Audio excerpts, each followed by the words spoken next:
I had never put enough thought into where my food comes from, or how much effort and skill were required to grow it, until I found myself in the middle of it. But how I found myself there was as much a surprise as the education that I was about to receive. Having a front row seat in a farm combine as it harvested corn is something I would never have predicted. And how I got here, and how my eyes were opened, was all due to one moment of kindness that led to so much more. The story really starts in Ecuador, on a small farm in the Galapagos Islands. This is the yucca fruit. It's growing here in the... My friend Solon Intriago works as a scuba dive guide for his main income. It's difficult to get fresh fruits and vegetables in the Galapagos Islands, so Solon grows enough to provide for his family, and he sells the surplus. We got this tree has maybe a year. As my wife and I grew close with Solon's family, we visited their home on Santa Cruz Island, and we got a first-hand look at small-scale farming in a world where conditions can be harsh. I was fascinated as we toured Solon's farm and looked at fruits and vegetables that I had seen in grocery stores but hadn't ever seen growing. He showed me jackfruit, avocados, bananas. Called the camote. This is a fruit. It's on the ground like the yucca, like a yucca. Last year, Solon and his family visited Canada, and we were driving past Squirrel Creek Farm, a family operation just a few minutes from our house near Millbrook, Ontario. Enormous combines were being used to harvest soybeans, and Solon's daughters were intrigued. This was a new sight to them, and we stopped so that they could take pictures. Steve Brackenridge saw the kids and he stopped his machine and got out. He told us that the girls were welcome to climb into the combine with his son Chris and have a ride as the crop was harvested.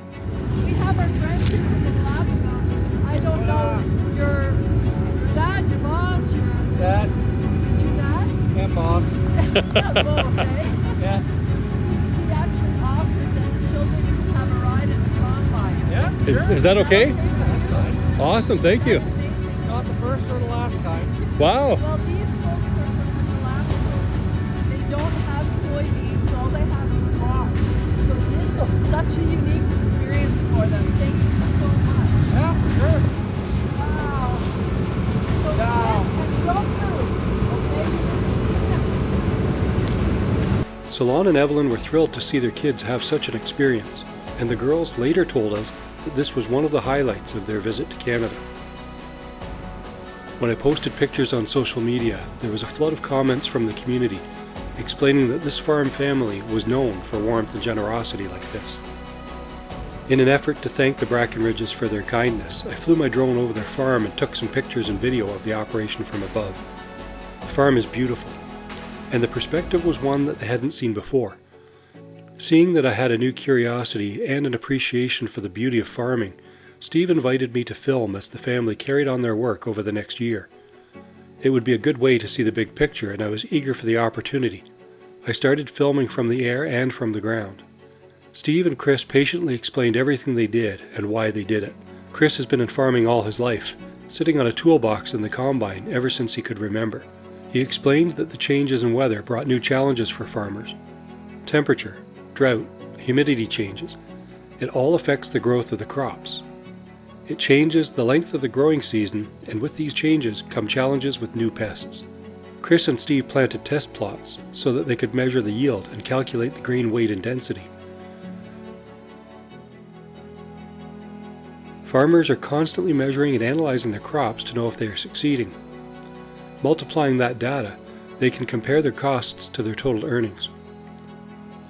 The science behind their decisions is something that most of us never see. I learned that grain prices are set by world markets, and that farmers can't simply adjust their price to compensate for poor weather or a lower yield. If their machinery breaks down, or if the weather works against them, they're losing money. They need to rotate crops every year to avoid soil degradation and parasite resilience. And some crops can't be sold to certain countries due to different laws and regulations. Farmers here are competing with growers in other countries where costs are lower. Things like carbon taxes have a huge and unavoidable effect on them because diesel fuels the dryers in their silos. Supply disruptions cause delays in their ability to do their work on schedule. Farmers constantly need to stay on top of all of these things to know what crops will be best suited to their fields that year. Through all of this, people who don't understand farming expect farmers to simply absorb the costs and work harder. Steve explained the cost of farmland, farm machinery, and the daily cost of operation. It was staggering. Few North Americans would ever know the burden of such huge debt or such demanding work.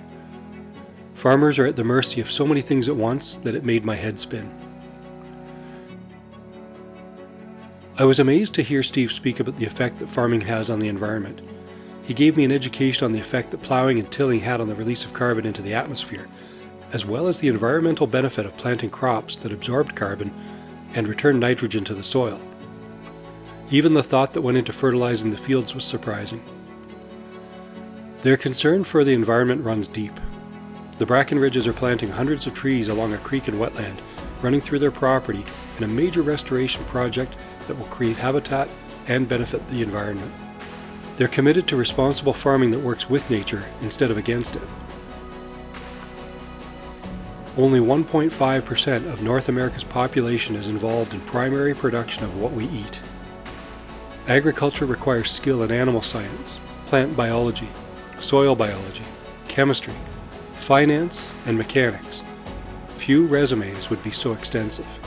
By doing all that they do, the rest of us can do our work and simply go to the grocery store to get the food that we need so easily.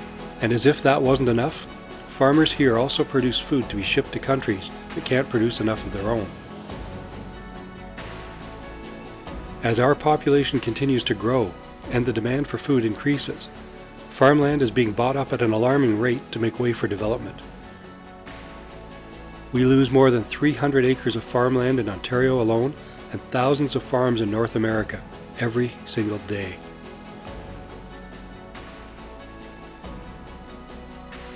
I followed the Brackenridges through their work for the 4 seasons. It never stops. The hours are long. There are no sick days. Few holidays. It's every bit as demanding as it is beautiful. Agriculture feeds our country. It's more complex than we know, and still so misunderstood.